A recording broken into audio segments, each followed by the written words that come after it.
El sol pegaba fuerte esa tarde, y el calor era sofocante. Caminaba por las calles polvorientas de mi barrio, con la camiseta pegada al cuerpo por el sudor y las sandalias levantando pequeñas nubes de polvo a cada paso. No era la primera vez que sentía ese ardor en la piel. En el lugar donde crecí, los veranos eran así, duros y abrasadores. Mi madre solía decir que el calor no era excusa para quedarse en casa sin hacer nada, así que, como muchas otras veces, decidí ir al lago que estaba a unos kilómetros del pueblo. No tenía dinero para piscinas ni balnearios, pero ese lago era nuestro refugio, el escape perfecto para los que no podíamos permitirnos lujos. El camino hasta allí no era difícil. Había una vieja carretera de tierra y un sendero estrecho que se abría paso entre los matorrales. Mientras avanzaba, escuchaba los grillos cantar y el crujido de las hojas secas bajo mis pies. Al llegar, sentí un alivio inmediato al ver la superficie del agua brillando bajo el sol. No había casi nadie, solo un par de chicos en la otra orilla y algunos pájaros volando bajo, rozando la superficie con sus alas. Me senté en una roca grande para quitarme las sandalias y sumergí los pies en el agua fría. Cerré los ojos por un momento, disfrutando del contraste entre el calor del aire y la frescura del agua. Pero de repente, un sonido me sacó de ese instante de paz. Un grito. Abrí los ojos de golpe y miré alrededor, buscando de dónde venía. Fue entonces cuando lo vi. A unos metros de la orilla, un niño se agitaba en el agua, sus brazos golpeaban la superficie en un intento desesperado por mantenerse a flote. Sus movimientos eran torpes, desesperados. Gritaba pidiendo ayuda, pero no había nadie más cerca. Sin pensarlo, sin cuestionarme nada, me lancé al agua. El agua estaba más fría de lo que esperaba, pero no me detuve. Nadé lo más rápido que pude, sintiendo la corriente arrastrándome levemente hacia un lado. El niño se hundía y volvía a salir, sus ojos reflejaban puro pánico. «¡Aguanta!», grité, tratando de que me escuchara. Cuando llegué a él, intentó agarrarse de mí con tanta fuerza que casi me hunde con él. Tuve que empujarle un poco para calmarlo. «Tranquilo, te tengo», dije con la voz entrecortada por el esfuerzo. Puse mi brazo alrededor de su pecho y empecé a nadar de regreso a la orilla. Cada brazada se sentía más pesada, y mi respiración se volvía agitada. Las corrientes parecían empeñadas en hacerme fallar, pero no podía dejarlo. No podía soltarlo. Cuando finalmente sentí la arena bajo mis pies, usé todas mis fuerzas para arrastrarlo fuera del agua. Se desplomó en la orilla, tosiendo y jadeando, mientras su cuerpo temblaba. Me arrodillé a su lado, dándole golpecitos en la espalda. «Respira, tranquilo, ya estás bien», le dije. Su rostro estaba pálido, pero poco a poco su respiración se estabilizó. Fue entonces cuando escuché pasos apresurados acercándose. Levanté la mirada y vi a un hombre corriendo hacia nosotros. Llevaba un traje caro, el cabello peinado con precisión y el rostro lleno de angustia. «Emiliano», gritó al ver al niño. Se arrodilló junto a él y lo abrazó con fuerza, casi con desesperación. Yo me aparté un poco, sintiéndome de repente como un extraño en esa escena. Pero entonces, el hombre levantó la mirada hacia mí. Sus ojos reflejaban una mezcla de alivio, confusión y gratitud. «¿Tú lo salvaste?», asentí con la cabeza, aún recuperando el aliento. «Sí, señor». Se estaba hundiendo y, bueno, no podía dejarlo ahí. El hombre pasó una mano temblorosa por su rostro y me miró de nuevo, esta vez con más atención. «No sé cómo agradecerte, muchacho. No tienes idea de lo que has hecho». En ese momento, no entendía el peso de sus palabras. Para mí, había hecho lo que cualquier persona haría. Pero lo que no sabía era que ese simple acto estaba a punto de cambiar mi vida para siempre. Al día siguiente, todavía no podía sacarme de la cabeza lo que había pasado en el lago. Me levanté temprano, como siempre, para ayudar a mi mamá con algunas cosas en casa antes de ir a la escuela. Vivíamos en una casita sencilla con paredes de concreto sin pintar y un techo de lámina que hacía un ruido tremendo cuando llovía. No me quejaba. Sabía que mis papás hacían todo lo posible para que no nos faltara lo esencial, pero a veces no alcanzaba para lujos ni para caprichos. Después de desayunar un pedazo de pan con café, agarré mi mochila gastada y salí rumbo a la escuela. El camino no era largo, pero las calles estaban llenas de baches y polvo. Mientras caminaba, no podía dejar de pensar en el niño que había salvado. ¿Estaría bien? ¿Su papá volvería a buscarme? Parte de mí pensaba que ya no lo vería nunca más. Gente como él no tenía nada que hacer en un barrio como el mío. Las clases pasaron lentas. En mi salón, casi nadie me prestaba atención. Siempre fui el tipo de chico que no destaca demasiado, que no tiene los tenis de moda ni el último celular. Algunos me veían con lástima, otros con indiferencia. Yo no me quejaba, prefería mantenerme al margen y evitar problemas. Estaba saliendo de la escuela, con la cabeza llena de pensamientos, cuando vi algo que me hizo detenerme en seco. Una camioneta negra, grande y reluciente, estaba estacionada justo frente a la entrada. No era cualquier camioneta. Era una SUV de lujo, el tipo de vehículo que solo había visto en películas o pasando rápido por el centro de la ciudad. Me quedé ahí parado, confundido, hasta que la puerta trasera se abrió. «Hola», dijo una voz familiar. Era él. El hombre elegante del lago. Su traje impecable contrastaba con el polvo de las calles. Me miraba con una mezcla de seriedad y calidez. «¿Podemos hablar un momento?», me preguntó, inclinando un poco la cabeza. No supe qué decir. Miré a mi alrededor, sintiéndome incómodo al notar que varios de mis compañeros nos observaban con curiosidad. Me acerqué con cautela. «Soy Alejandro», se presentó, extendiéndome la mano. La estreché con cierta timidez, sintiéndome fuera de lugar. «Yo, me llamo Diego», respondí en voz baja. «Diego, ayer salvaste la vida de mi hijo. No tengo palabras para agradecerte». Si no hubieras estado ahí, su voz se quebró ligeramente antes de aclararse la garganta. No puedo imaginar lo que habría pasado. «No fue nada, señor. Solo hice lo que cualquiera habría hecho», dije, encogiéndome de hombros. No fue nada. Salvar una vida no es cualquier cosa. Quiero hacer algo por ti, Diego. Al menos déjame llevarte a casa para hablar con tu familia. Sacudí la cabeza de inmediato.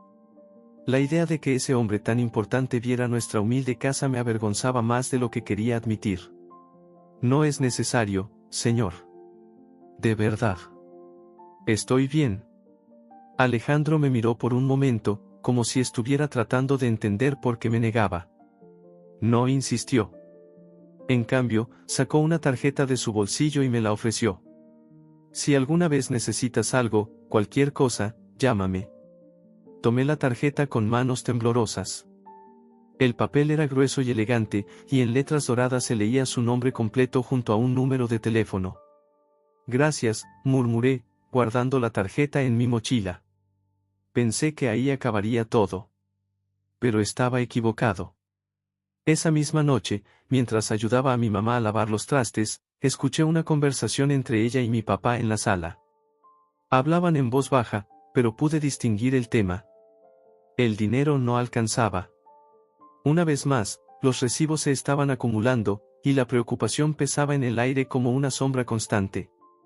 A la mañana siguiente, cuando llegué a la escuela, la camioneta negra estaba ahí de nuevo. Alejandro había vuelto. Esta vez no esperó mucho para acercarse. «No quiero incomodarte, Diego», me dijo con voz firme. «Pero después de pensarlo bien, hay algo que puedo hacer por ti». Fruncí el ceño, sin entender a qué se refería.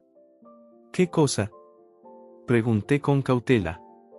«Quiero ofrecerte una beca para estudiar en una de las mejores escuelas de la ciudad. Nicolás no deja de hablar de ti, y yo creo que alguien como tú merece una oportunidad». Me quedé en silencio, sintiendo que el mundo entero se detenía. Una beca. Una oportunidad que ni en mis sueños más locos hubiera imaginado. Pero también me llenaba de miedo. ¿Qué dirían los demás? ¿Qué pasaría si no encajaba en ese mundo? «No tienes que responder ahora», agregó Alejandro, viendo mi indecisión. «Solo piénsalo. Esta es una oportunidad que podría cambiar tu vida». Esas palabras se quedaron conmigo todo el día. Y aunque mi corazón estaba lleno de dudas, una parte de mí no podía evitar pensar que, tal vez, esta era la única oportunidad que tendría de cambiar mi destino. Cuando acepté la beca, no tenía idea de cuánto iba a cambiar mi vida. Al principio, pensé que todo sería más sencillo. Solo tenía que estudiar, sacar buenas calificaciones y no meterme en problemas.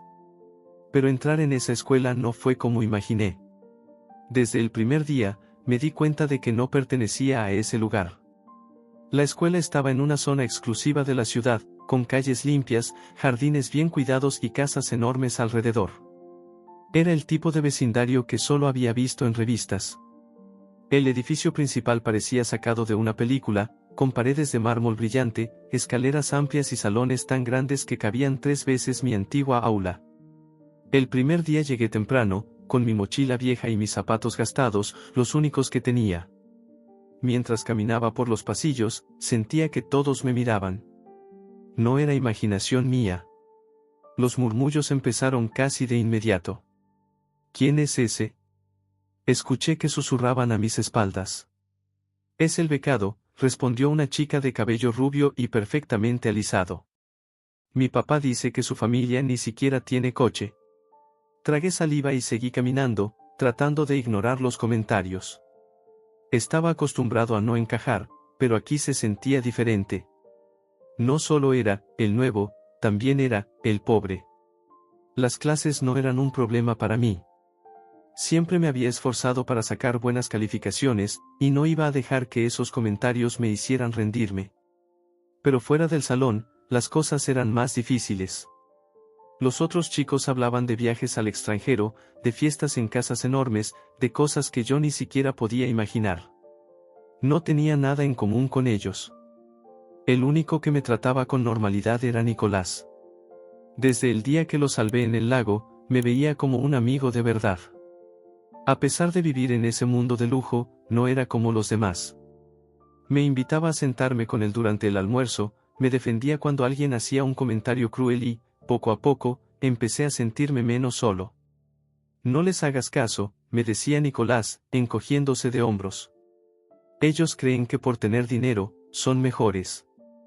Pero no saben nada de la vida. Aún así, no podía evitar sentirme diferente. Cuando terminaban las clases, la mayoría se iba en autos lujosos con choferes esperándolos en la puerta. Yo, en cambio, caminaba hasta la parada del autobús y pasaba casi una hora para regresar a mi casa. Algunas noches, mientras hacía mis tareas bajo la luz débil de nuestra sala, me preguntaba si de verdad pertenecía a ese lugar. Una tarde, después de una clase de ciencias, un grupo de chicos se acercó a mí. El líder era Patricio, el típico niño rico que parecía disfrutar haciéndole la vida imposible a los demás. Se cruzó de brazos y me miró con una sonrisa burlona. Oye, Diego, dijo en un tono falso de amabilidad. Dicen que sin esa beca, ni siquiera podrías comprarte una libreta. ¿Es cierto? No respondí. Sabía que si decía algo, solo empeoraría las cosas. ¿Por qué no dejas de fingir que eres como nosotros? Continuó Patricio. No importa cuánto te esfuerces, siempre serás el pobretón. Antes de que pudiera contestar, Nicolás apareció. Déjalo en paz, Patricio, dijo con firmeza. Al menos él no necesita el dinero de su papá para sentirse importante. Patricio bufó y se alejó, pero no sin antes lanzarme una última mirada de desprecio. Ese día entendí algo. Por más que me esforzara, siempre habría gente que me recordaría de dónde venía. Pero también me prometí algo a mí mismo. No iba a dejar que ellos me hicieran sentir menos. Si tenía esa oportunidad, iba a aprovecharla. No solo por mí, sino por mis papás, que se habían sacrificado tanto para que yo pudiera tener un futuro mejor. Con el tiempo, las cosas empezaron a cambiar. Mis calificaciones eran de las mejores de la clase. Los profesores comenzaron a notar mi esfuerzo, y algunos alumnos dejaron de verme como el becado y empezaron a verme como alguien que merecía estar ahí. Incluso Alejandro me lo dijo una vez, cuando me invitó a cenar con su familia. Estoy orgulloso de ti, Diego, me dijo, dándome una palmada en el hombro. No cualquiera habría tenido el valor de entrar en un mundo tan diferente y destacar como lo has hecho. Sonreí, aunque por dentro todavía sentía que no encajaba del todo. Lo que no sabía era que mi vida estaba a punto de dar otro giro inesperado. Algo que pondría en peligro todo lo que había logrado hasta ese momento. Todo parecía estar tomando su rumbo. Mis calificaciones seguían siendo impecables, y aunque algunos de mis compañeros aún me miraban con desprecio, la mayoría había dejado de prestarme atención. Nicolás y yo nos habíamos vuelto inseparables. Me invitaba con frecuencia a su casa, una mansión tan grande que me costaba creer que alguien pudiera vivir ahí. Cada vez que cruzaba la entrada principal, sentía que estaba entrando en otro mundo. Las cenas en su casa siempre eran formales. Alejandro, su padre, se aseguraba de que todo estuviera impecable. A pesar de su apariencia seria, conmigo siempre fue amable. Me preguntaba cómo iban las clases, si necesitaba algo, y en más de una ocasión me dejó claro que si necesitaba ayuda, solo tenía que pedírsela. Una noche, después de cenar, Nicolás me pidió ayuda con una tarea de matemáticas. Nos encerramos en su estudio, una habitación enorme con estanterías llenas de libros caros y una vista impresionante al jardín trasero. Mientras resolvía un problema, Nicolás salió a buscar refrescos. Fue entonces cuando escuché la conversación. La puerta del estudio estaba entreabierta, y el despacho de Alejandro estaba al final del pasillo. No tenía intención de escuchar, pero el tono serio de sus voces me llamó la atención. Reconocí la voz de Alejandro y la de otro hombre que no conocía. ¿Está seguro de que podemos confiar en él?, preguntó el desconocido con voz grave. No tenemos otra opción, respondió Alejandro, suspirando. Si esto sale a la luz, todo lo que he construido se irá al diablo. Mis manos comenzaron a sudar. ¿A qué se referían? Sabía que no debía escuchar, pero no podía evitarlo.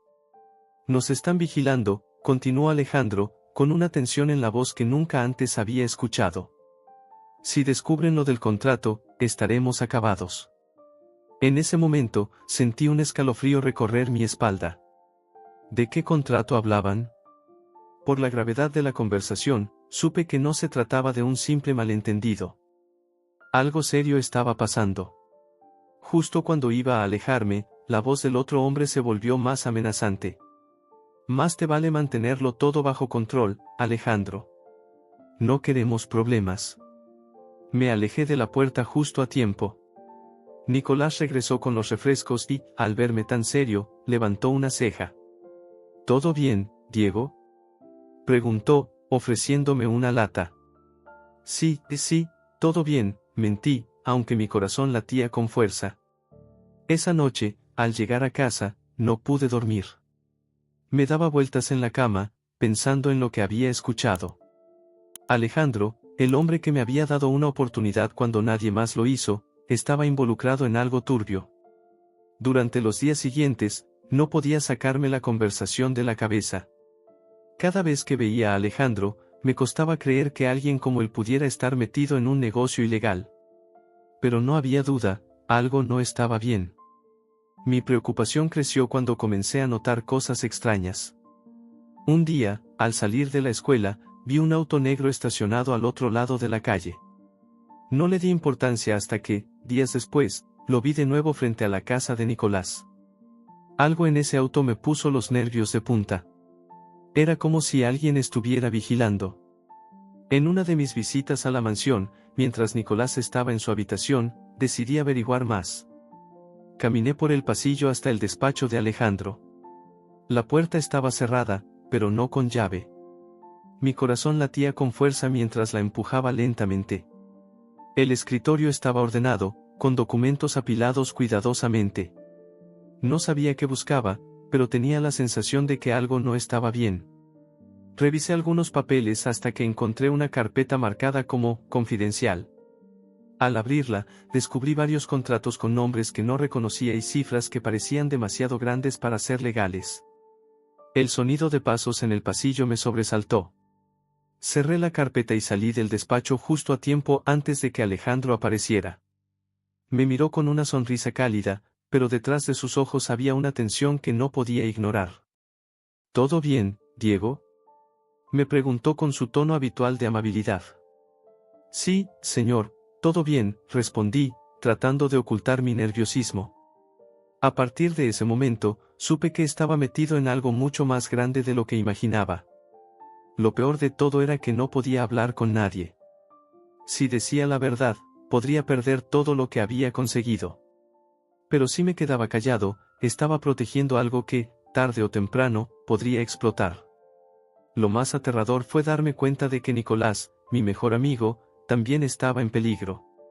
Los días siguientes fueron una montaña rusa de emociones. Por más que intentara actuar con normalidad, no podía dejar de pensar en los contratos que había encontrado en el despacho de Alejandro. Sabía que estaba arriesgando todo al meterme en algo que no me correspondía, pero no podía ignorar la sensación de que algo malo estaba por suceder. Nicolás notó mi cambio de actitud casi de inmediato. «Oye, ¿te pasa algo?», me preguntó una tarde mientras jugábamos videojuegos en su cuarto. «Últimamente estás muy callado». «Nada, solo estoy cansado», mentí, tratando de sonreír. «Las clases me tienen un poco estresado». Pero no estaba cansado ni estresado. Estaba asustado. Esa misma semana, vi de nuevo el auto negro cerca de la mansión. Esta vez, alguien estaba dentro, observando. Mi instinto me decía que no era una coincidencia. Una noche, cuando ya pensaba que las cosas no podían complicarse más, recibí un mensaje anónimo en mi celular. No reconocí el número, y el contenido me dejó helado. «Sabemos lo que escuchaste. No te metas donde no te llaman». Mi primer impulso fue mostrarle el mensaje a Alejandro o a Nicolás, pero algo me detuvo. ¿Y si estaba exagerando? ¿Y si era una broma pesada? No quería preocupar a nadie, pero tampoco podía ignorarlo. Decidí que tenía que hablar con Alejandro. No podía seguir guardando el secreto. Al día siguiente, fui a la mansión más temprano de lo habitual. La ama de llaves me dejó pasar, y caminé directamente al despacho de Alejandro. Golpeé la puerta con fuerza, y cuando escuché su voz, entré sin esperar respuesta. «Necesito hablar con usted», dije, intentando mantener la calma. Alejandro levantó la mirada del montón de papeles que tenía frente a él.